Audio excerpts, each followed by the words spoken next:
In a world that often emphasizes kindness, empathy, and understanding, the idea of not treating everyone may seem counterintuitive. However, Buddhism offers a perspective on this matter. Gautam Buddha, the enlightened sage who established Buddhism over 2,000 years ago, shared wisdom that goes beyond politeness. His teachings delve deeply into relationships, inner peace, and spiritual growth. At the age of 29, Gautam embarked on a journey to seek answers to questions about life, why we suffer, and how we can find lasting happiness and inner tranquility. After years of meditation and self-reflection, he attained enlightenment under the Bodhi tree in Bodh Gaya, India. From that moment, he became known as Buddha, the Awakened One, started sharing his insights with the world. Buddha's teachings revolve around the Four Truths and the Eightfold Path. These foundational principles form the basis of Buddhism, provide guidance on navigating the complexities of human existence. The Four Noble Truths serve as the cornerstone of philosophy. They offer a framework for understanding sufferings, nature, and finding liberation from it. Let's explore these truths and their relevance to embracing a nuanced approach towards others than always being gentle with everyone. Wano. The reality of suffering. The first noble truth in Buddhism acknowledges the presence of suffering in the world. It recognizes that suffering is a part of existence encompassing physical pain, emotional turmoil, and the dissatisfaction that arises from unending desires. While showing kindness to others may provide relief from forms of suffering, it fails to address the underlying causes. According to Buddhist teachings, we are encouraged to face suffering and acknowledge its existence in our lives. This approach grants us clarity and deep understanding about the nature of suffering, enabling us to discover ways to transcend it. 2. The origin of suffering. The second noble truth reveals attachment and craving as the root cause of suffering. It is inherent in nature to seek pleasure and avoid pain. However, our attachment to these desires ultimately leads to our suffering. Excessive gentleness towards everyone can sometimes stem from an attachment or a desire for approval or validation. Buddha teaches us that liberation from suffering lies in letting go of this attachment and craving. This does not imply becoming emotionally detached, but rather cultivating a compassionate attitude towards others. 3. The reality of ending suffering. The third noble truth brings hope by stating that it is achievable to put an end to suffering. By getting rid of attachment and craving, we can conquer suffering. When we stop relying on validation or constantly trying to please others, we liberate ourselves from the cycle of pain and distress. 4. The reality of the path to end suffering. The fourth noble truth presents the Eightfold Path as a means to achieve liberation from suffering. This path encompasses principles of behavior, mental discipline, and wisdom. While being kind and gentle towards everyone may initially seem like a quality, the Eightfold Path encourages us to cultivate discernment and wisdom in our interactions. The concept of the middle way, often associated with Buddhism, emphasizes finding balance and avoiding extremes. In relation to not being excessively gentle with everyone, the middle way suggests maintaining a harmony between compassion and discernment. Gautam Buddha himself embodied this principle throughout his life journey.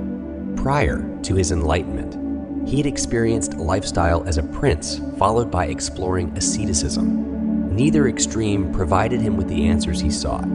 It was when he discovered the equilibrium of the middle way that he attained enlightenment. When interacting with others, following the middle way implies avoiding gentleness that may enable behavior, while also refraining from being overly harsh and causing unnecessary suffering. Instead, we should approach each situation with knowing when to offer compassion and when it's necessary to establish boundaries. Compassion versus enabling. The consideration of compassion versus enabling is an aspect when it comes to not treating everyone with gentleness. Buddhism teaches us that genuine compassion does not involve enabling behavior or sacrificing our well-being for the sake of others. It entails having an understanding of the causes of suffering and making a commitment to alleviate that suffering through means. The parable of the rafts beautifully illustrates the idea of not treating everyone with gentleness when this parable emphasizes the nature of teachings and the importance of letting go once they have fulfilled their purpose. In this story, a traveler crosses a river using a raft that was built solely for crossing to the other side.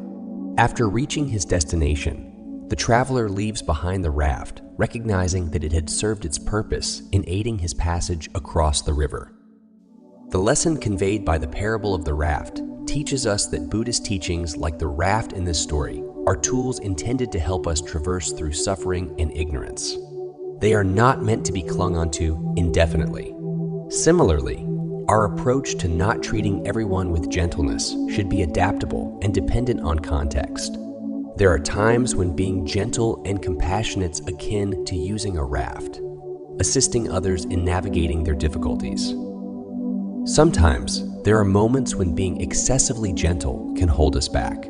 In those situations, we need to release our gentleness and embrace a mindset to help ourselves and others find freedom from suffering. Middle path in practice. View on establishing boundaries. One area where the middle path holds significance is when it comes to setting boundaries. While it's important to show compassion and be accommodating, it's equally crucial to establish boundaries that safeguard our well-being and nurture relationships. In ideology, boundaries are viewed not as a lack of compassion, but as an act of self-care and wisdom. 2. Dealing with behavior. When confronted with behavior from others, the middle path encourages us to respond wisely and compassionately.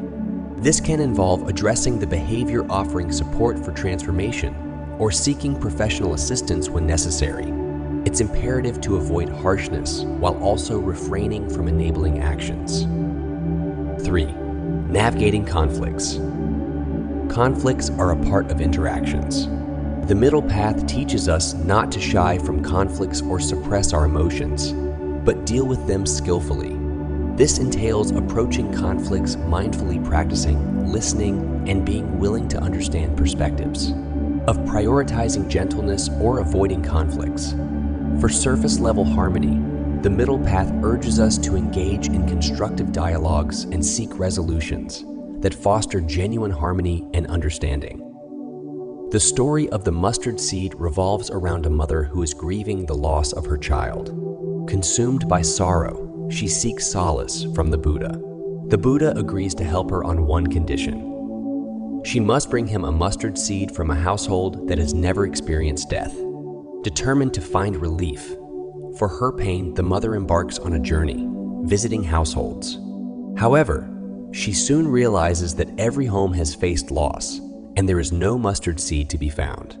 She returns to the Buddha with an understanding that suffering is universal. This parable teaches us that suffering is a part of being human. We all encounter moments of loss, pain, and sadness in our lives. It reminds us that simply being gentle with others cannot completely eliminate suffering. While kindness can offer comfort, it does not address the existential questions and challenges we all face.